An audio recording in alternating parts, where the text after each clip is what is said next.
She thought she was just a human pianist, until the Alpha King marked her as his mate. The tavern smelled like spilled beer and broken promises. Luna Hayes pressed through the crowd, her fingers still aching from 3 hours at the piano. The applause had been polite. The tips had been worse. $17 for an entire night of pouring her heart into keys most people barely noticed. She was tired, not just physically, the kind of tired that settles in your bones when you've been invisible for too long. The music around her blurred into noise. Laughter she wasn't part of.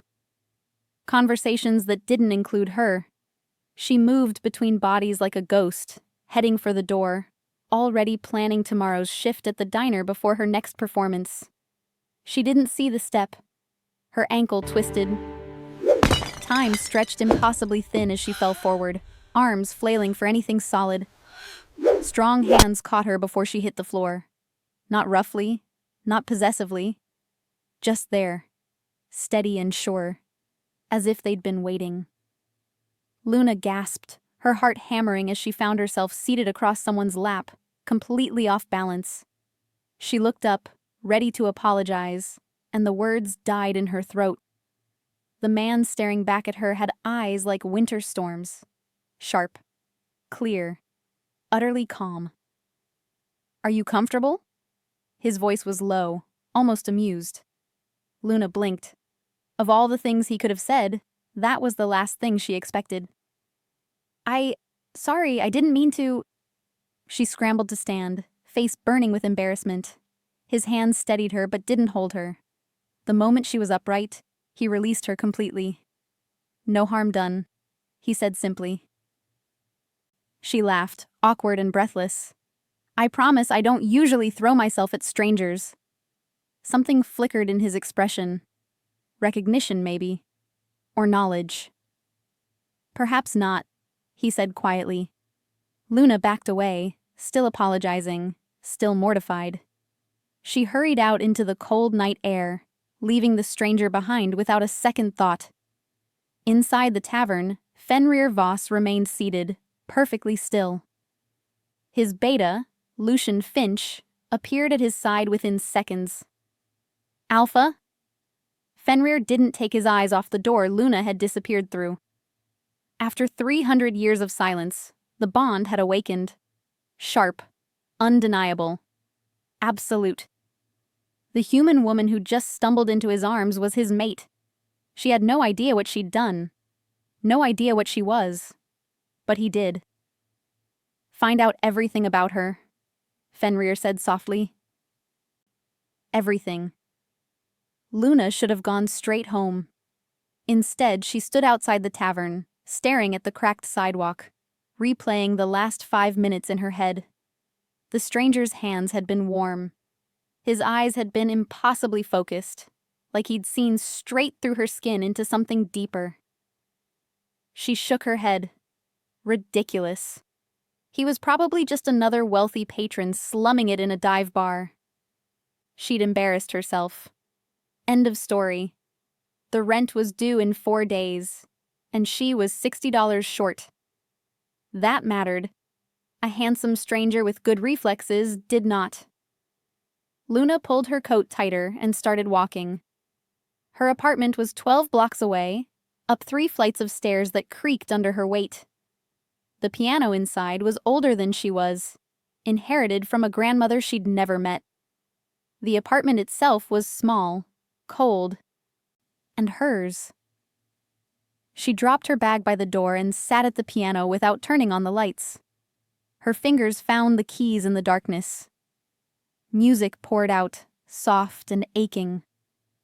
Not the cheerful songs the tavern crowds wanted. This was the truth. Loneliness shaped into melody. Longing without a name. She didn't know she was crying until a tear hit the keys. Across the city, Fenrir stood at the window of his estate, staring into the night. Lucian entered quietly. "We've located her. Luna Hayes, 26, works 3 jobs, no family, no pack affiliation. Human, as far as public records show." "Human," Fenrir repeated, tasting the word. Do you want me to bring her in for questioning? No. Fenrir's voice was firm. She doesn't know what she is yet. Forcing her will only break the bond before it forms properly. Lucian hesitated. The council won't like this. A human mate for the Alpha King. The council doesn't choose my mate. Fate does. Fenrir turned from the window. Keep her safe. Quietly. She's being watched by more than just us. Draven? Possibly. Or worse. Fenrir's jaw tightened. If she's what I think she is, every faction will want her. And if she rejects the bond? Fenrir was silent for a long moment. Then I let her go, he said finally. Love without choice is prison. I won't do that to her. Lucian bowed and left. Fenrir remained at the window until dawn, listening to a melody he shouldn't have been able to hear from 12 miles away. Luna woke to sunlight slicing through her curtains and someone pounding on her door.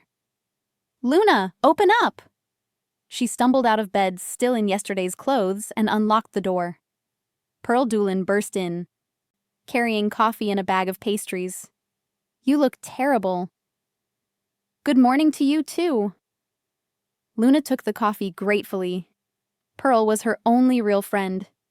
A waitress at the same diner, loud, loyal, and completely unbothered by Luna's quiet weirdness. Rough night? Pearl asked, dropping onto the couch. I fell on a guy.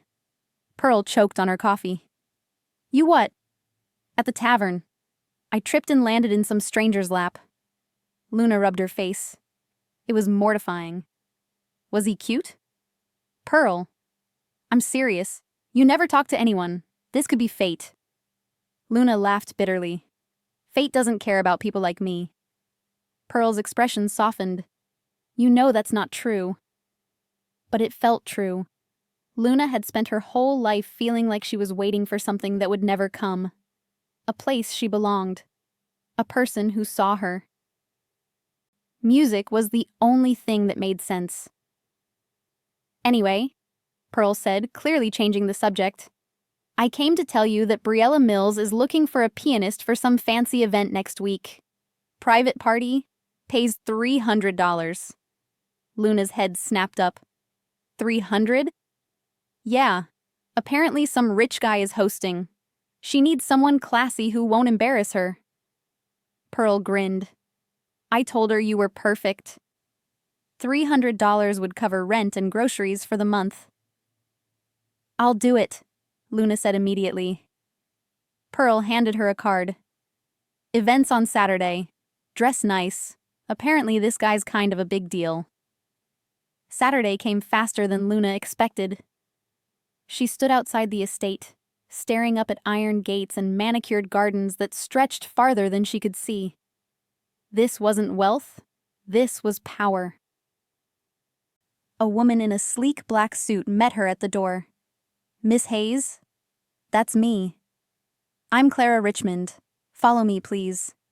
Clara led her through hallways lined with art Luna recognized from textbooks. Paintings worth more than her entire building. Sculptures older than countries. You'll be playing in the main hall, Clara said coolly. The guests will arrive in an hour. You're to play until dismissed. No wandering. No photographs. Understood? Understood. Clara's eyes lingered on her, cold and assessing before she turned and left. Luna exhaled slowly. The piano in the main hall was a masterpiece. Black lacquer, perfectly tuned, positioned beneath a chandelier that looked like captured starlight. She sat down, ran her fingers over the keys, and smiled. Finally. An instrument worthy of real music. She began to play. Fenrir heard the music before he entered the hall. It stopped him mid-step. The melody was heartbreak shaped into beauty. Loss and hope intertwined so tightly they became the same thing. He moved toward the sound, drawn like gravity. And there she was. Luna sat at the piano, eyes closed, completely lost in the music. Her hair fell loose around her shoulders. Her expression was open, vulnerable, completely unguarded. She had no idea she was being watched. Fenrir stood in the doorway, unable to move. The bond flared, stronger than before. Not pain. Recognition. Certainty. Lucian appeared beside him. Should I? No, Fenrir said quietly. Let her play. The guests began arriving. Wolves, all of them dressed in elegance that barely concealed the predators underneath. They moved through the hall, drinks in hand, conversations low and careful. But every single one of them paused when they heard the music. Luna didn't notice. She played for another hour, lost in melodies that seemed to pull emotions out of the air itself. Wolves who'd been tense relaxed. Conversations that had been hostile became civil. Her music was affecting them. Fenrir watched, fascinated and horrified. She wasn't just human. She was something far more dangerous. Luna finished the final piece and opened her eyes. The hall had filled without her noticing. Dozens of people stood watching her, silent and still. Her heart hammered. She stood quickly, suddenly aware of how exposed she was. That was beautiful. She turned. The stranger from the tavern stood 3 feet away, dressed in a dark suit that fit him like it had been made for his body alone. Luna's breath caught. You, she whispered. He smiled faintly. Me. What are you? She looked around the hall at the people watching them, at the sheer wealth on display. This is your house. It is. You didn't mention that. You didn't ask. Luna's face burned. I don't even know your name. Fenrir Voss. The room went silent. Luna frowned. The name meant nothing to her, but everyone else in the hall had gone completely still. Clara Richmond stepped forward, her expression tight. Miss Hayes, your performance is complete. You may collect your payment at the door. It was a dismissal, clear and cold. Luna looked at Fenrir, confused. He said nothing. She left quickly, feeling dozens of eyes on her back. In the hallway, she heard the whispers start. Human. Did you feel it? The Alpha King and a human? This won't end well. Luna stopped walking. Alpha King. She turned, staring back at the closed doors, heart pounding. Fenrir Voss wasn't just wealthy. He was the Alpha King, and she'd fallen directly into his lap. Luna didn't sleep that night. She sat at her piano, staring at the keys without touching them. Alpha King. She'd heard stories, of course. Everyone had. Wolves who ruled territories, enforced laws, commanded loyalty that went beyond reason. But those were stories, myths, things that happened in old books and late-night tavern gossip. They weren't supposed to be real, and they definitely weren't supposed to catch her when she fell. Her phone buzzed. A text from an unknown number. Your payment has been increased. The full amount will be deposited Monday. No signature, no explanation. Luna deleted it. She didn't want his money. She didn't want anything to do with whatever world he lived in. Except she couldn't stop thinking about the way he'd looked at her. Like he'd been waiting for her specifically. Like she mattered. Monday morning, Luna went to work at the diner. Pearl took one look at her and poured an extra-large coffee. You look worse than Friday. I'm fine. You're a terrible liar. Pearl leaned against the counter. How was the fancy party? Weird. Weird how? Luna hesitated. She couldn't explain it without sounding insane. Just weird. Pearl studied her for a long moment, then shrugged. Rich people are always weird. Did you get paid? Yeah. Then forget about it. You did your job. Move on. But Luna couldn't move on, because things had started happening. Small things. Strange things. Sounds were sharper. She could hear conversations from across the diner that should have been impossible to catch. Smells were stronger. Coffee, grease, perfume, everything amplified until it was almost overwhelming. And music. Every song on the radio felt like it was inside her chest, resonating with something she couldn't name. She was changing. She just didn't know why. Briella Mills came into the diner on Tuesday. She was elegant in a way Luna would never be. Tall, composed, dressed like she'd stepped out of a magazine. "Luna Hayes?" Luna looked up from wiping tables. "That's me." "I wanted to thank you personally. Your performance on Saturday was exceptional." Briella's smile was polite but distant. Mr. Voss was very impressed. Luna's stomach twisted. "I'm glad. He's requested you for another event, 2 weeks from now. Double the rate." Luna hesitated. Every instinct screamed at her to say no. "I'll think about it." Briella's eyebrows rose slightly. "Most people don't turn down opportunities like this." "I'm not most people."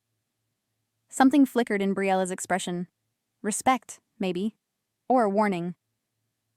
"No," she said quietly. "I don't think you are." She left her card on the table and walked out. Pearl appeared instantly. "What was that about?" "Trouble," Luna muttered. That night, Luna felt it. The sensation of being watched. She stood at her apartment window, staring down at the street below. Nothing moved. No one stood in the shadows. But she knew. Someone was out there. Her phone rang. Unknown number. She almost didn't answer. "Hello?" "Miss Hayes." The voice was male, smooth, unfamiliar. "You should be more careful walking home alone." Luna's blood went cold. "Who is this?" "A friend, or an enemy. That depends entirely on you." A pause. "You're very interesting, Luna. More interesting than you know." The line went dead. Luna locked every window, every door, and sat with her back against the wall until sunrise. Fenrir knew the moment Luna was threatened.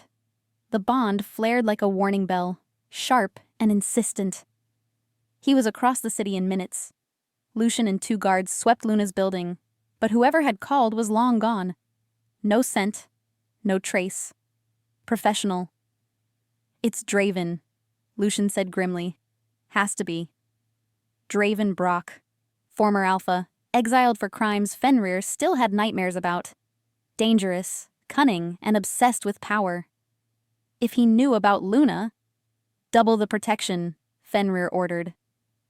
"I want eyes on her every second." "She'll notice." "I don't care." Lucian hesitated.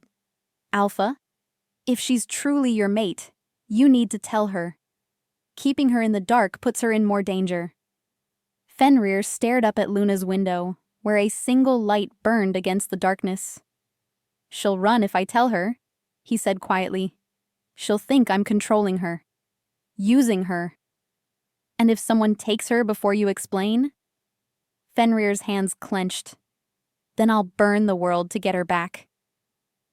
Luna went to the library the next morning. If Fenrir Voss was the Alpha King, there had to be information about him. Records. Articles. Something. She found more than she expected. Fenrir Voss had led the North American wolf territories for over a century. He'd unified fractured packs, ended territorial wars, and established laws that protected both wolves and humans. He was respected, feared, untouchable, and according to every source Luna found, he'd never taken a mate. Until now. Because the whispers from the party hadn't been wrong. Luna had felt it too. That strange pull toward him. The way her heart steadied when he was near. The way his voice made something inside her settle into place. She didn't want to believe it, but the evidence was becoming impossible to ignore. Pearl found her at the library, surrounded by books and printouts. "What are you doing?" Luna looked up, exhausted. "Research." "On what?" "Wolves." Pearl sat down slowly. "Luna, what's going on?" And Luna told her. All of it. The fall, the party, the phone call, the the strange changes she'd been feeling. Pearl listened without interrupting. When Luna finished, Pearl was quiet for a long time. "Do you believe in fate?" Pearl asked finally. "I don't know." "Because it sounds like fate just kicked your door down." Luna laughed weakly. "I don't want fate. I want normal." "Normal's overrated." Pearl squeezed her hand. "But if this guy is dangerous, you need to be careful. Rich and powerful doesn't mean safe." "I know. So what are you going to do?" Luna stared at the books spread across the table. "I'm going to talk to him," she said, "and I'm going to get answers." The invitation arrived the next day.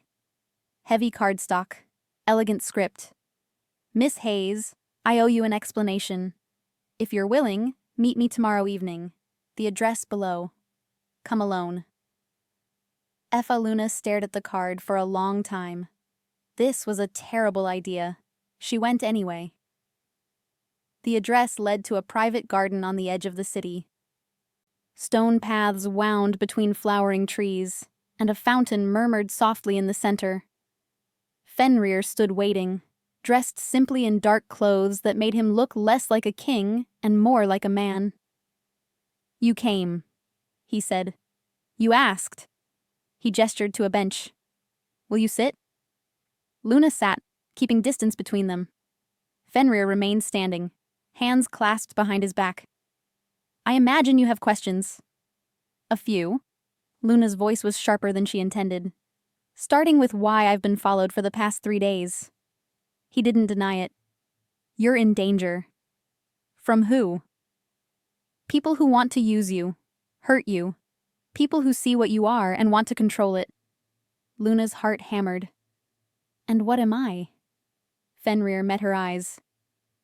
"I don't know yet. But you're not fully human. And your music..." He paused. "It affects wolves, calms aggression, strengthens bonds. That kind of power is rare, dangerous." "I'm not powerful," Luna whispered. "I'm just a pianist." "You're more than that." Fenrir's voice softened. "And I think you know it." Luna stood abruptly. "This is insane." "Yes. I didn't ask for any of this." "Neither did I." She turned to face him. "Then why me? Why now?" Fenrir was silent for a long moment. "Because the bond chose you," he said finally. "And I can't fight it anymore." "Bond?" "The mate bond. It's..." He struggled for words. "It's a connection between souls. Permanent. Unbreakable. I felt it the moment you fell." Luna's breath caught. "You're saying I'm your..." "Mate. Yes." The world tilted. Luna backed away. No, I don't. This isn't real." "I know this is overwhelming." "Overwhelming?" Luna's voice cracked. "You're telling me my entire life just changed because of some magical bond I didn't agree to. You don't have to accept it." Fenrir's voice was calm, steady. "The bond doesn't control you, Luna. It just exists. What you do with it is your choice. And if I walk away?" Pain flickered across his face. "Then I let you go." Luna stared at him, searching for the lie. She found none. "I need time," she whispered. "Take all the time you need." She turned and walked away, heart racing, mind spinning. Behind her, Fenrir remained in the garden, perfectly still. Lucian appeared from the shadows. "She'll come back." "Maybe," Fenrir said quietly. "And if she doesn't?" Fenrir closed his eyes. "Then I'll spend the rest of my life knowing I found her and lost her in the same breath." Luna didn't go home. She walked for hours, through streets she didn't recognize, trying to outrun the truth settling into her bones. Mate. The word echoed with every step. She'd read about it in the library.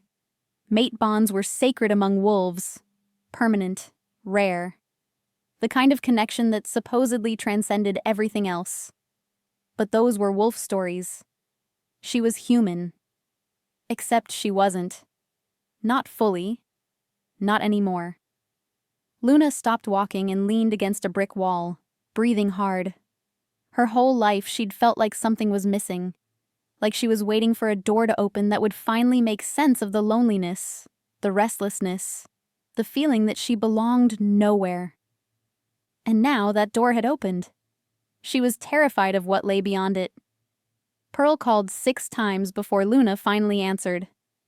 "Where are you?" "Walking." "It's 2 in the morning, Luna." "I know." Pearl was quiet for a moment. "Did you talk to him?" "Yeah." "And?" Luna laughed bitterly.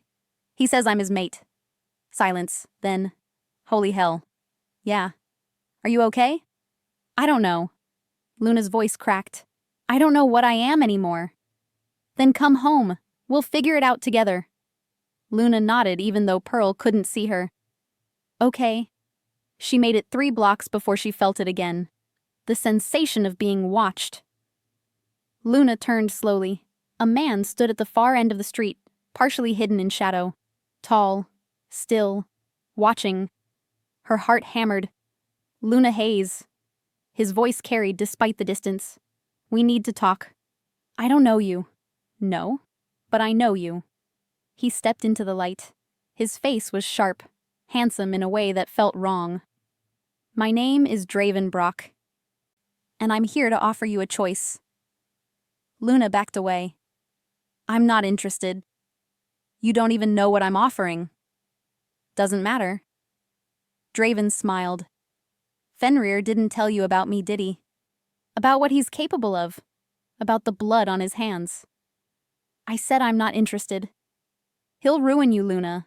The bond will consume you until there's nothing left but what he wants you to be." "That's not true." "How do you know?" Draven moved closer. "You've known him for a week.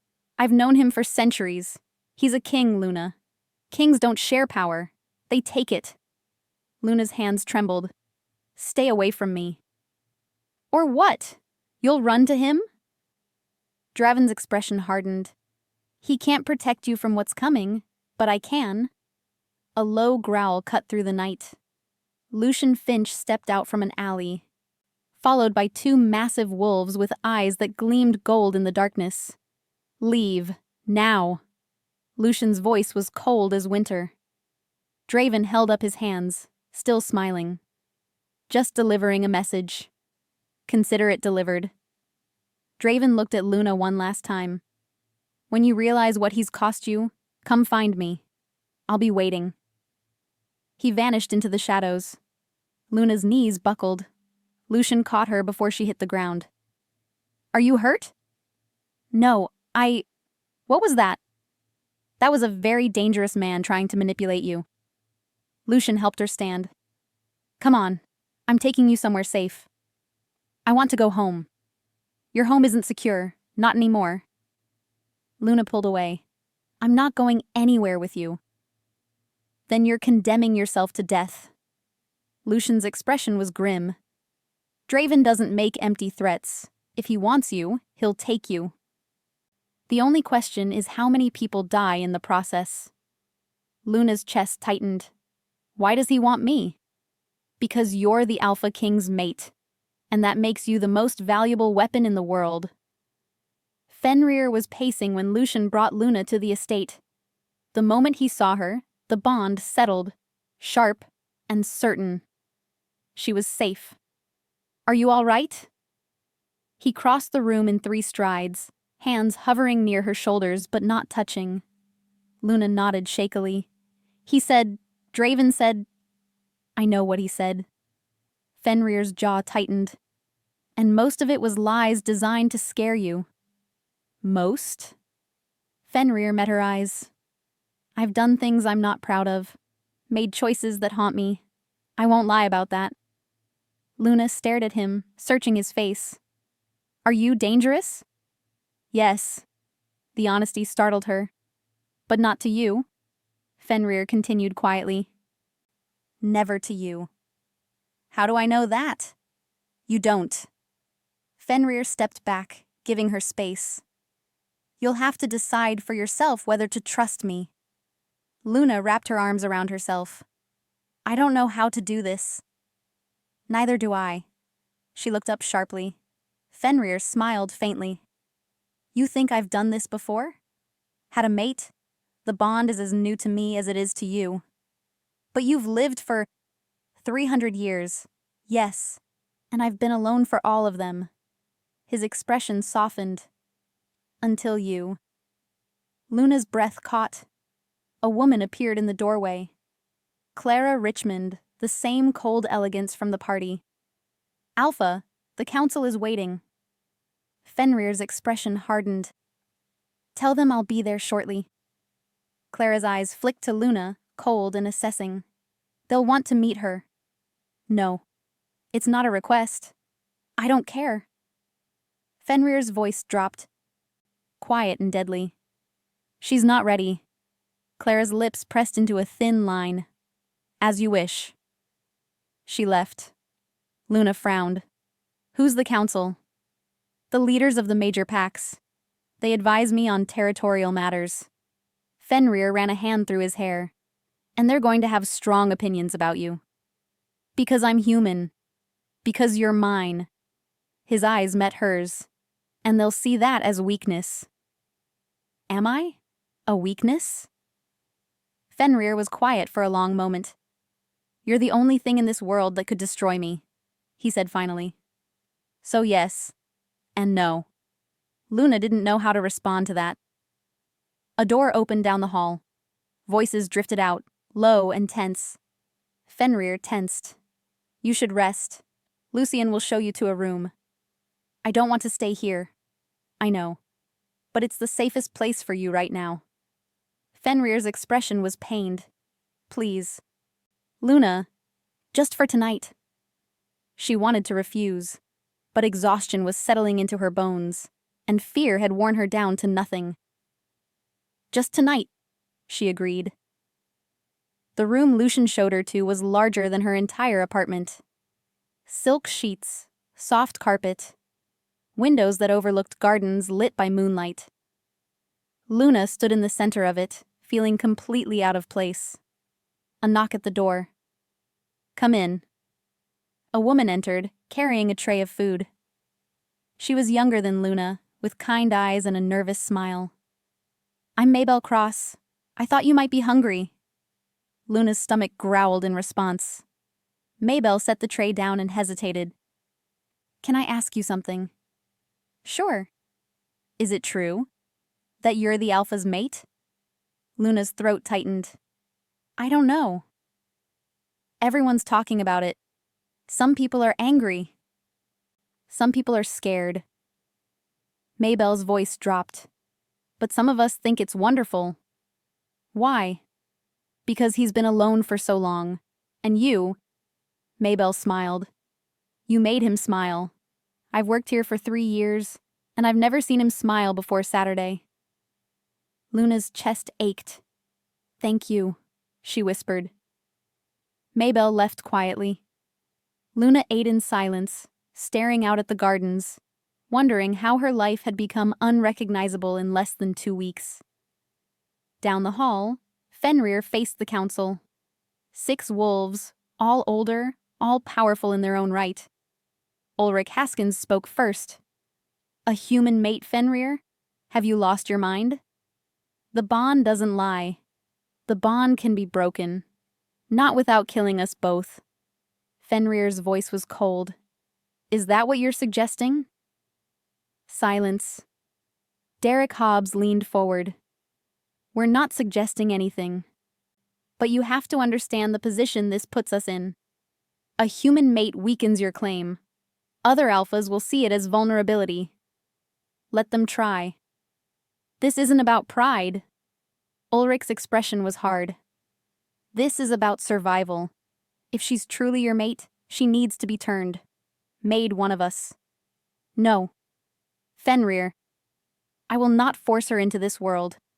Fenrir's hands clenched. She gets to choose. And if she chooses wrong, then I live with it. The council exchanged glances. Clara spoke quietly. What if Draven takes that choice away from her? Fenrir's eyes went cold. Then Draven dies. You can't start a war over one woman. I can, and I will. The room went silent. Finally, Derek sighed. Then we protect her. Together. Because if you fall, we all fall. Fenrir nodded slowly. Agreed. But as the council filed out, Ulrich stopped at the door. Be careful, Fenrir. Love makes us weak. No, Fenrir said quietly. Love makes us human. Ulrich's expression flickered. Then he left without another word. Fenrir stood alone in the empty room, feeling the bond hum quietly in his chest. Luna was 3 doors away, safe and whole. For now, that was enough. Luna woke to sunlight streaming through unfamiliar windows. For a moment, she forgot where she was. Then memory crashed back. The estate. Fenrir. The bond. She sat up slowly, heart racing. A note had been slipped under her door. There's breakfast waiting downstairs. Take your time. Luna got dressed in yesterday's clothes and ventured out. The estate was massive. Hallways branched in every direction, each one lined with artwork and windows that overlooked impossible gardens. She found the dining room by following the smell of coffee. Fenrir sat alone at a long table, reading something on a tablet. He looked up when she entered. Good morning. Hi. Luna hovered in the doorway. Please, sit. Eat. He gestured to the food spread across the table. More than one person could eat in a week. Luna sat carefully, keeping space between them. They ate in silence for several minutes. Finally, Fenrir set down his tablet. I need to explain something. Luna looked up. Your music, he continued. What it does to wolves. It's not normal. I know. Do you? Fenrir's expression was serious. At the party, you calmed an entire room of territorial predators. Some of those wolves have been enemies for decades. But when you played, they stopped fighting. They stopped posturing. They just listened. Luna's hands trembled. I didn't mean to. I know. That's what makes it so powerful. Fenrir leaned forward. Luna, there are old stories about humans born with abilities that bridge the gap between our worlds. Empaths, healers, anchors, people who can touch the wolf inside us and soothe it. You think I'm one of them? I think you might be something even rarer. Fenrir's voice dropped. I think you're a harmonic. A what? Someone whose music resonates with pack bonds, strengthens them, heals them. It's been centuries since the last one was documented. Luna shook her head. That's impossible. Is it? Think about your life, Luna. Have you ever felt like you belong anywhere? No, she whispered. Because you've been searching for your pack, your people, and you couldn't find them because you didn't know what you were looking for. Luna's chest tightened. So what? I'm supposed to just accept this? Accept you? Accept all of it? No. Fenrir's voice softened. You're supposed to ask questions, doubt, be angry, whatever you need. I need to go home. That's not safe. I don't care. Luna stood abruptly. I need space to think, and I can't do that here. Fenrir stood as well. Then I'll have guards posted outside your apartment, discreetly. I don't want guards. Too bad. His tone left no room for argument. Until Draven is dealt with, you're in danger. I won't apologize for protecting you. Luna glared at him. He met her eyes calmly. Hate me if you need to. Just stay alive. Luna went home with Lucian and 2 guards she never saw. Pearl was waiting on her doorstep. Oh, thank God. Pearl pulled her into a hug. I've been calling all night. Sorry. It's complicated. Pearl pulled back, studying her face. Are you okay? No. They went inside. Luna made tea while Pearl sat on the couch, watching her carefully. Talk to me, Pearl said finally. So Luna did. She explained everything. The bond. Draven. The council. the possibility that she was something called a harmonic. Pearl listened without interrupting. When Luna finished, Pearl was quiet for a long time. "Do you believe him?" Pearl asked finally. "About the bond?" Luna stared into her tea. "I feel it. Whatever it is, it's real." "And how do you feel about that?" "Terrified." Pearl smiled sadly. "Love usually is." "This isn't love. It's fate. There's a difference." "Is there?" Pearl tilted her head. "Because from where I'm sitting, it looks like you're fighting what you actually want." "I don't want this." "Don't you?" Luna opened her mouth to argue, but the words wouldn't come.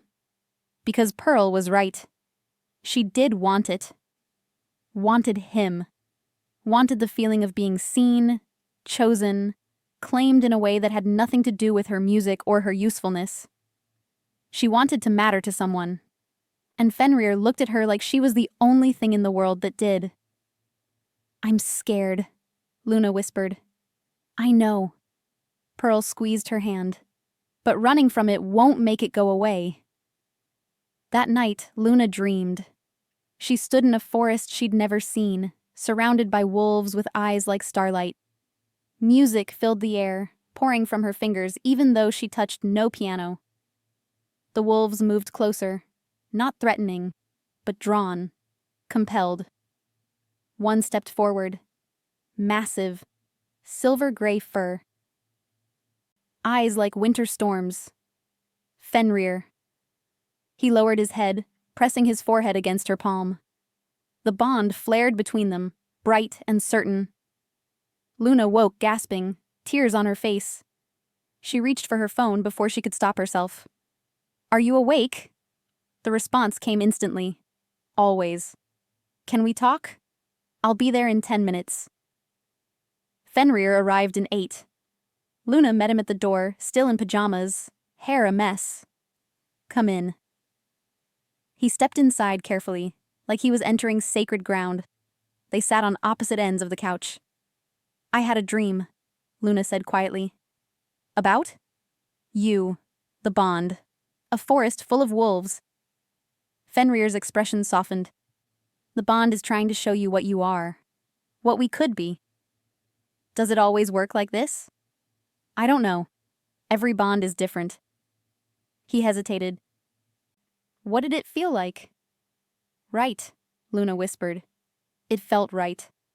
Fenrir went very still. Luna looked at him. "I'm not saying I'm ready, but I'm not running anymore either." "That's enough." Fenrir's voice was rough. "That's more than enough." They sat in silence, the bond humming quietly between them. "Can I ask you something?" Luna said finally. "Anything. Why me? Out of 300 years, why now?" Fenrir smiled faintly. "I've asked myself the same question. The only answer I have is that fate waited until I was ready to appreciate you." "And are you ready?" "No." His honesty startled her. "I have no idea what I'm doing, but I'm trying." Luna laughed softly. "That makes 2 of us." A crash from outside shattered the moment. Fenrir was on his feet instantly, moving toward the window. Luna followed. Below, in the street, 2 of the guards were fighting something Luna couldn't quite see. Shadows that moved wrong, shapes that blurred at the edges. "Get back," Fenrir ordered. "What is that?" "Trouble." The window exploded inward. Fenrir shoved Luna behind him as glass rained down. A figure landed in the center of the room. Tall, hooded, eyes glowing red in the darkness. "Luna Hayes," the figure hissed. "Come with me, and no one else dies." Fenrir's eyes blazed gold. "Over my dead body."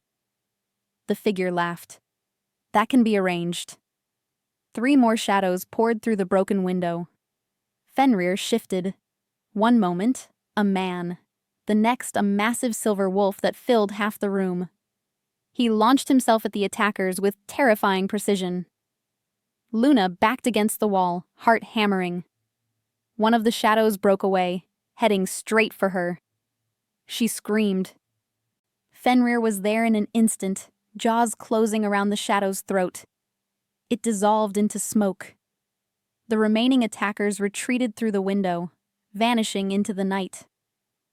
Fenrir shifted back, breathing hard, blood on his knuckles. "Are you hurt?" He crossed to Luna, hands hovering over her face, her shoulders. "I'm fine. You're bleeding." "It's not mine." Lucian appeared in the doorway, breathing hard. "The perimeter's secure, but they'll be back." Fenrir's jaw tightened. "Then we move her. Now." "No." Luna's voice was shaking but firm. "No more running. If they want me, they're going to have to explain why." "Luna, I'm done being protected from the truth." She met Fenrir's eyes. "Tell me everything. No more secrets. No more half-truths. I want to know exactly what I'm up against." Fenrir stared at her for a long moment. Then he nodded slowly. "All right, but not here. Come back to the estate. I'll tell you everything." Luna grabbed her coat. "Let's go." The estate was on lockdown when they arrived. Guards lined every hallway. Wolves patrolled the grounds. The air hummed with tension. Fenrir led Luna to a private study and closed the door. "Sit." Luna sat. Fenrir poured 2 drinks and handed her one. She didn't ask what it was, just drank. "The shadows that attacked you," Fenrir began. "They're called wraiths, mercenaries, wolves who've been exiled and twisted by dark magic until they're barely recognizable." "Who sent them?" "Draven, almost certainly." Fenrir leaned against the desk. "But he's not working alone. Someone inside my territory is feeding him information." Luna's blood went cold. "A traitor?" "Yes." "Do you know who?" "I have suspicions." Fenrir's expression darkened. "But no proof. And accusing the wrong person could fracture the entire pack. So what do? We draw them out, carefully." Fenrir met her eyes. "And that's where you come in." Luna's stomach dropped.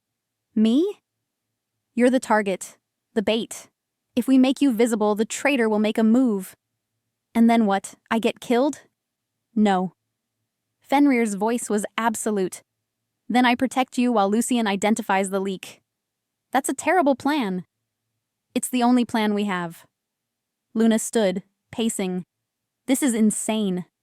"I know. People are going to die." "Probably." Luna spun to face him. "And you're okay with that?" "No." Fenrir's expression was raw. "But I'm less okay with losing you." The honesty of it hit Luna like a physical blow. "I didn't ask for this," she whispered. "Neither did I. But here we are." Luna sank back into the chair, head in her hands. Fenrir knelt in front of her, close but not touching. "I won't force you into this. If you want to leave, I'll hide you somewhere safe. Far from here, far from me. You'll never have to see me again." Luna looked up. "You'd do that?" "Yes." "Even though it would break the bond?" "Even then." His voice was quiet. "I'd rather lose you than see you hurt." Luna stared at him, searching his face for the lie. She found none. "I'm not leaving," she said finally. "Luna?" "I'm not leaving," she repeated, stronger. "If someone's using me to hurt you, I want to stop them. This isn't your fight."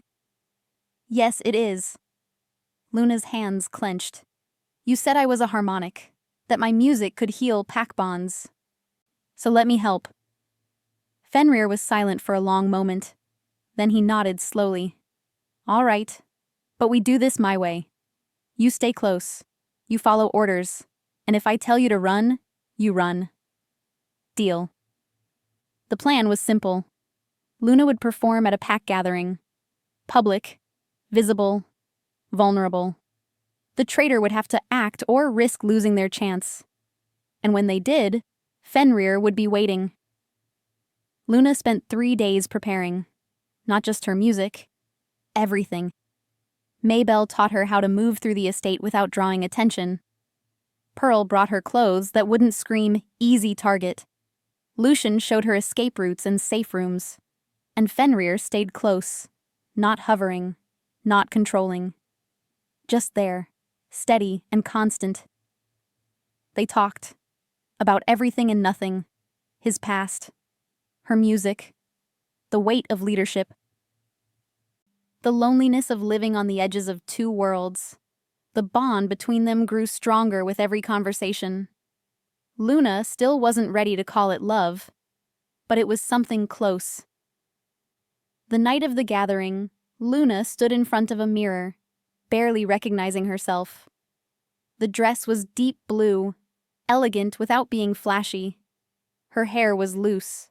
Her hands were steady. Pearl appeared behind her. "You look beautiful." "I look like bait."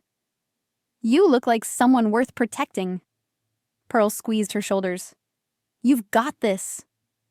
A knock at the door. Fenrir stepped inside, dressed in dark formal wear that made him look every inch the king he was. His eyes found Luna, and he went very still.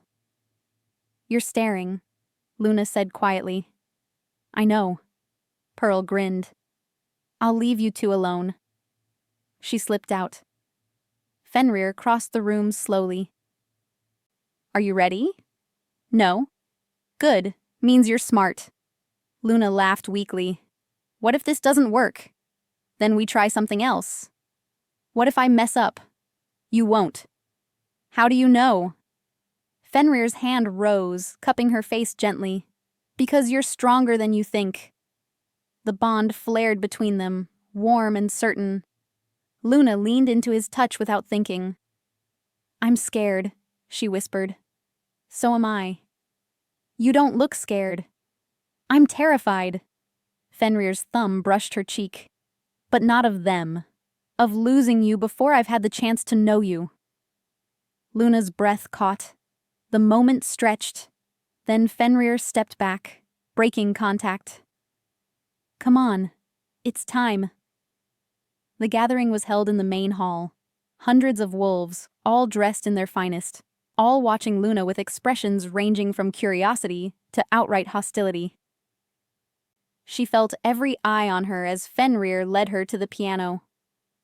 "Play," he said quietly, "and don't stop until I tell you."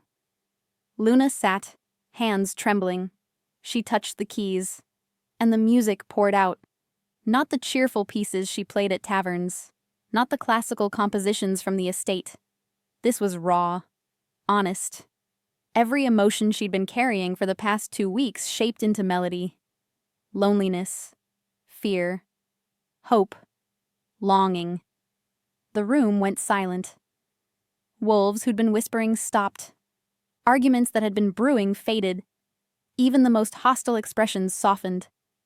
Luna played for 20 minutes without stopping, and then she felt it. A shift in the room. Wrong. Dangerous. Her fingers faltered. Fenrir was moving before she could react. A figure lunged from the crowd, blade flashing. Fenrir intercepted, slamming the attacker into the floor. Guards poured in. The attacker thrashed, screaming obscenities until Lucian pressed a blade to their throat. "Don't move!" Fenrir yanked back the attacker's hood. The room gasped. It was Vergen Turlo, a council member, someone Fenrir had trusted for decades. "Why?"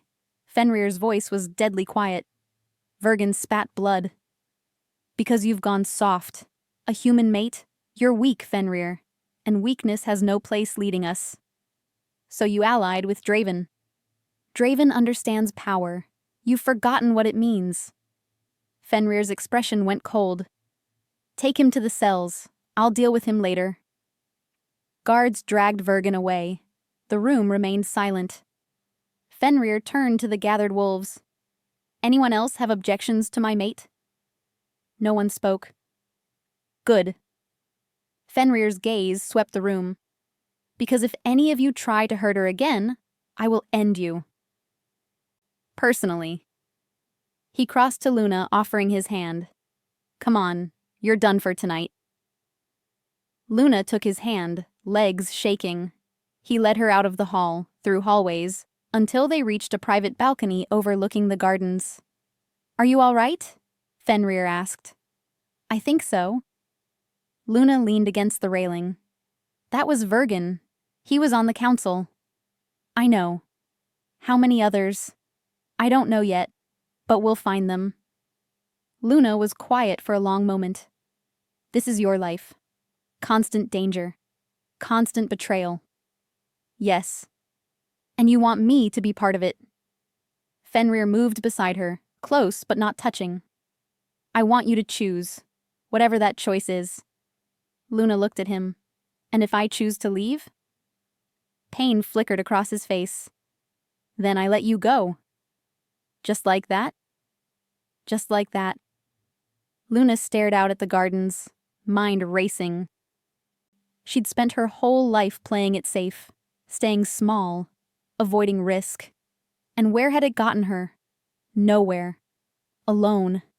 Fenrir was dangerous. His world was violent. The bond between them was terrifying. But he'd never lied to her, never forced her, never treated her as anything less than equal. "I'm not leaving," Luna said quietly. Fenrir went very still. "You're sure?" "No, but I'm staying anyway." He exhaled slowly. "Why?" Luna turned to face him. "Because for the first time in my life, I don't feel invisible, and I'm not ready to give that up." Fenrir's expression cracked. "Luna, don't." She held up a hand. "Don't make promises you can't keep. Just be honest with me. Always." "I will. And protect me when I need it, but trust me to be strong." "I do. Then we'll figure the rest out as we go." Fenrir smiled, small and genuine. "All right." They stood together in the moonlight, the bond humming quietly between them. And for the first time, Luna didn't fight it. Chapter 6. The Mark. 3 days after Vergen's arrest, Draven made his move. Luna was in the music room when it happened. She'd been practicing, losing herself in melodies that were becoming easier to control. The bond with Fenrir had settled into something constant, a low hum beneath her thoughts that felt right. The door burst open. Lucian stood there, breathing hard. "We have a problem." Luna's hands stilled on the keys. "What kind of problem?" "Draven's forces are at the border. 50 wraiths, maybe more. They're demanding we hand you over." Luna's blood went cold. "What did Fenrir say?" "He told them to go to hell." Lucian's expression was grim. "But they're not leaving. And if we don't respond, they'll attack." "Then fight them." "We will. But Luna..." Lucian hesitated. "Draven specifically requested to speak with you. Alone." "Absolutely not." Fenrir's voice cut through the room. He appeared behind Lucian, eyes blazing. "She's not going anywhere near him." "I wasn't suggesting she should," Lucian said calmly. "I'm telling you what he asked for." Fenrir's jaw tightened. "The answer is no." Luna stood. "Let me talk to him." "No?" "Fenrir?" "I said no." His voice was absolute. "I won't risk you. And I won't let people die because of me." Luna crossed the room. "If talking to him prevents a battle, then I'll talk. He'll take you. Not if you're there." Fenrir stared at her, conflicted. "Please," Luna said quietly. "Trust me." Something in her voice made him pause. Finally, he nodded. "Lucian, set up a meeting. Neutral ground. Maximum security. And if Draven so much as looks at her wrong, I kill him." The meeting was held in a clearing between territories. 50 wolves on each side, weapons ready, tension thick enough to choke on. Fenrir stood at Luna's side, close enough to touch. Draven approached slowly, hands raised in false peace. He was handsome in a way that felt wrong. Sharp features, cold eyes, a smile that promised cruelty. "Luna Hayes," he said smoothly. "We finally meet properly. What do you want?" Luna's voice was steady. You, obviously. Draven's gaze flicked to Fenrir. Though I see my old friend has convinced you to play house. Luna is here of her own free will, Fenrir said coldly. Is she? Or is the bond simply doing what bonds do? Controlling. Manipulating. Forcing false emotions until she can't tell what's real anymore. That's not how it works. Isn't it? Draven focused on Luna. Tell me, Luna. Do you love him? Or do you just feel like you should because fate decided for you? Luna's chest tightened, because she didn't know the answer. The bond doesn't control me, she said finally. Prove it. Come with me. Break the bond. See if what you feel is real or just magical manipulation. And if I refuse? Draven's smile faded. Then people die. Your friends. The humans you care about. Pearl Doolin, for instance. Sweet girl. Works at the diner on 5th Street. Lives alone. Fenrir moved, but Luna grabbed his arm. You touch her, and I'll kill you myself, Luna said quietly. Draven laughed. Empty threats from a human. I'm not just human. You know that. That's why you want me. Draven's expression shifted. Smart girl. Yes, you're a harmonic. Rare. Powerful. Wasted on someone like Fenrir who's too weak to use you properly. I'm not a weapon. Everything is a weapon if you know how to wield it. Draven stepped closer. Come with me, Luna. I'll teach you what you really are. Show you power Fenrir's too afraid to touch. No. Then Pearl dies, along with everyone else you care about. Fenrir snarled. You're bluffing. Am I? Draven pulled out a phone, showed them a photo. Pearl, tied to a chair, eyes wide with fear. Luna's world tilted. Let her go, she whispered. Come with me, and I will. Fenrir grabbed Luna's arm. Don't! He's lying. He'll kill you both. Maybe, Draven agreed. But at least she'll die knowing she tried to save her friend. Can you live with yourself if you don't? Luna? Luna's hands trembled. The bond screamed at her to stay, to trust Fenrir, to fight. But Pearl's terrified face stared back at her from the screen. I'll go, Luna said. No! Fenrir's grip tightened. Luna, please. Let me go, Fenrir. I can't. Luna looked at him, tears streaming down her face. You said you'd respect my choices. This is my choice. Fenrir's expression shattered. Slowly, painfully, he released her. Luna walked toward Draven. She made it 3 steps before everything exploded. Wraiths poured from the trees. Wolves shifted. Chaos erupted. Draven grabbed Luna, yanking her against him. Predictable, he hissed in her ear. Fenrir roared, shifting mid-leap. But Draven was faster. He dragged Luna backward, into the shadows, into darkness that swallowed them whole. The last thing Luna saw was Fenrir, trapped between protecting his pack and saving her. Then everything went black. Luna woke in a cell, stone walls, iron bars, no windows. Her head throbbed, her wrists were bound. Draven stood outside the bars, watching her. Welcome to your new home. Luna struggled to sit up. Where's Pearl? Dead? Probably. I haven't checked. Rage flooded through Luna. You said... I lied. I'm good at that. Draven crouched, meeting her eyes. But I wasn't lying about what you are. You're powerful, Luna, and I'm going to teach you how to use it. I'll never help you. You don't have a choice. The bond flared, sharp and painful. Fenrir was looking for her, desperate, furious. Draven noticed her wince. The bond hurts when you're apart, doesn't it? That's the control I was talking about. It's a leash, a prison. You're wrong. Am I? Draven stood. We'll see. For now, rest. Tomorrow your training begins. He left. Luna sat in the darkness, feeling the bond pull at her like a tide. Fenrir was coming. She just had to survive until he arrived.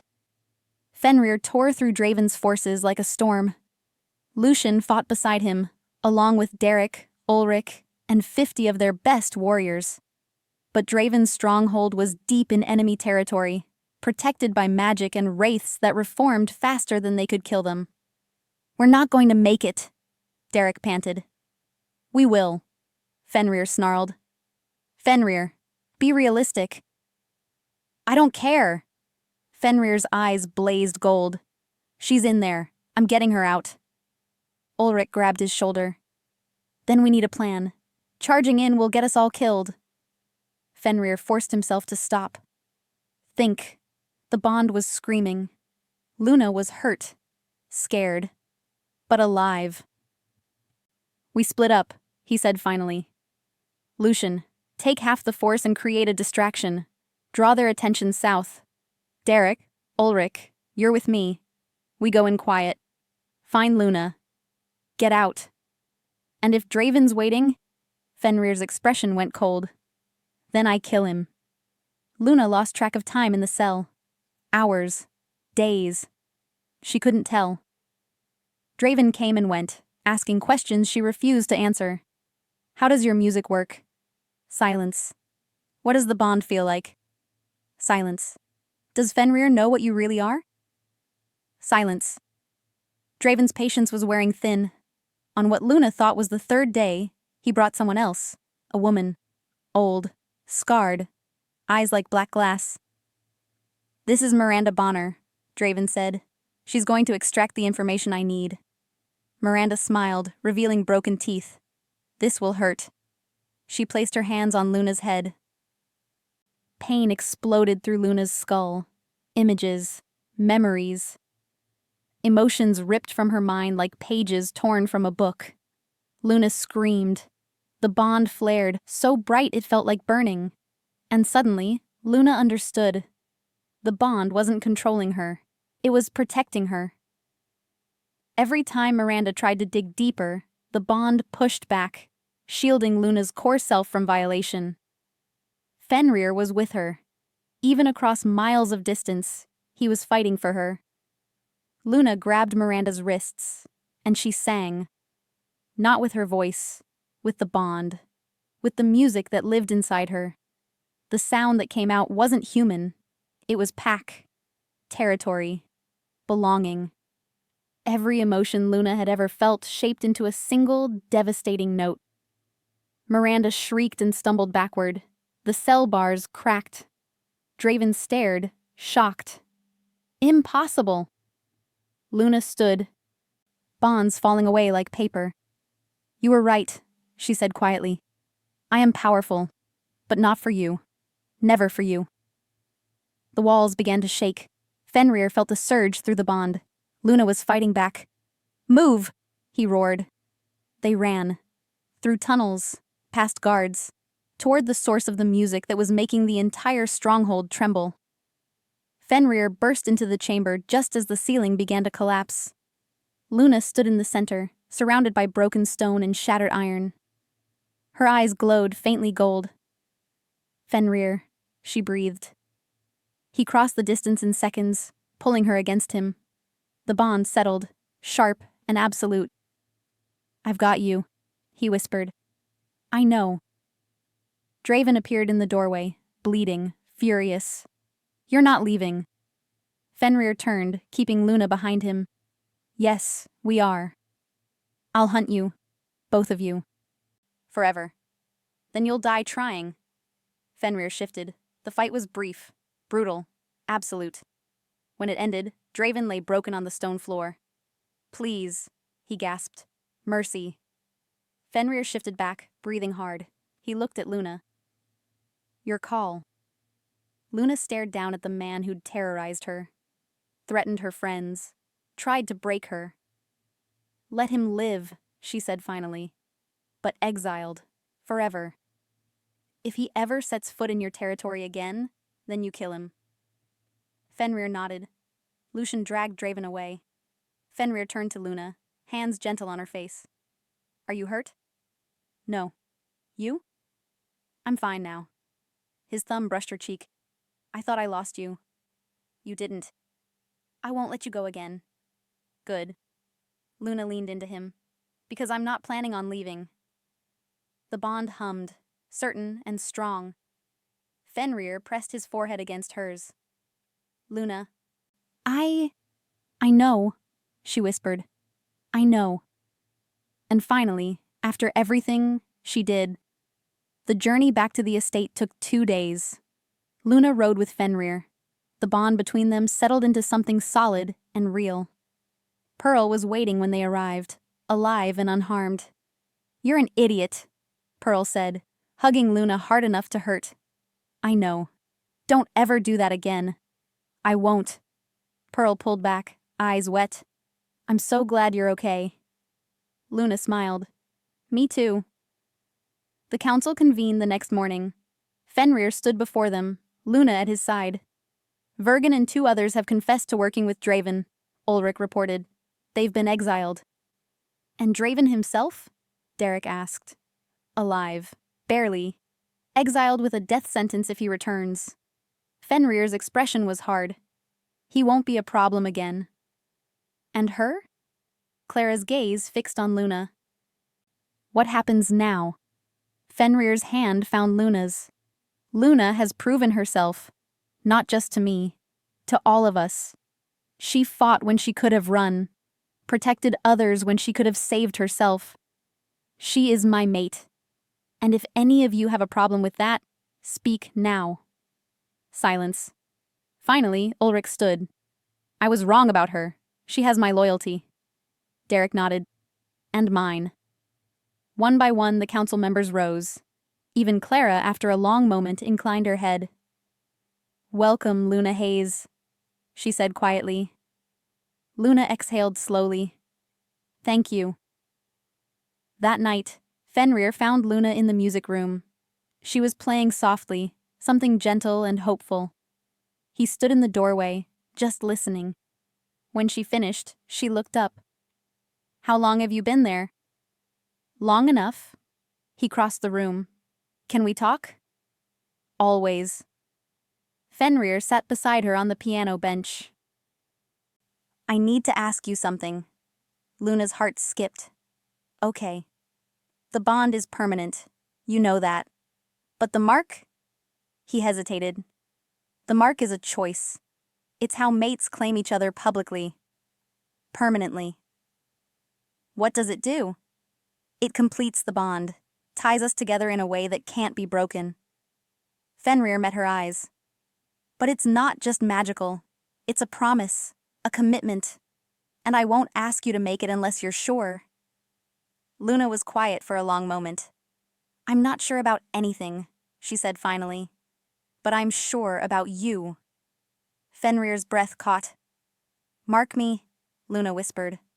Luna, I choose you, Fenrir. Not because fate decided, because I did. Fenrir cupped her face, eyes searching hers. Are you absolutely certain? Yes. He leaned forward slowly, giving her every chance to pull away. Luna didn't. Their lips met. Soft and careful. The bond flared, bright and certain. Fenrir's hand moved to the back of her neck. The mark formed where his palm rested, warm and gentle. Luna gasped at the sensation. Not pain. Completion. When they pulled apart, the bond had changed. Deeper. Stronger. Absolute. Luna touched the mark, feeling it hum beneath her fingers. How do you feel? Fenrir asked. Like I finally found home. Fenrir smiled, genuine and open. Me too. 3 months later, Luna stood in the main hall. The piano had been moved to the center. Wolves filled every available space, watching expectantly. Fenrir stood at the front, dressed formally, every inch the Alpha King. But his eyes were only on Luna. She began to play. Not the desperate melodies from before. This was joy, hope, belonging. The music filled the hall, resonating with every bond present. Wolves who'd been strangers became pack. Arguments that had simmered for years dissolved. The entire room settled into something peaceful and strong. When Luna finished, the hall erupted in applause. Fenrir crossed to her, offering his hand. She took it. My mate, he said, voice carrying. My queen. My choice. Luna smiled. And mine. They stood together before the pack, the bond between them visible to everyone. No longer two separate people. Partners. Equals. Chosen. Later that night, they stood on the same balcony where Luna had decided to stay. The gardens stretched out below, peaceful and quiet. Do you ever regret it? Fenrir asked. Choosing this life? Luna leaned against him. Every day. He tensed. She laughed. I'm kidding. No. I don't regret it. You're terrible. You love it. I do. Fenrir's arms wrapped around her. I love you. Luna turned in his embrace, looking up at him. Are you comfortable? She asked, echoing his words from the tavern. Fenrir smiled. Yes. Are you? Luna kissed him softly. Finally. The bond hummed between them, certain and whole. And for the first time in both their long lives, they were home.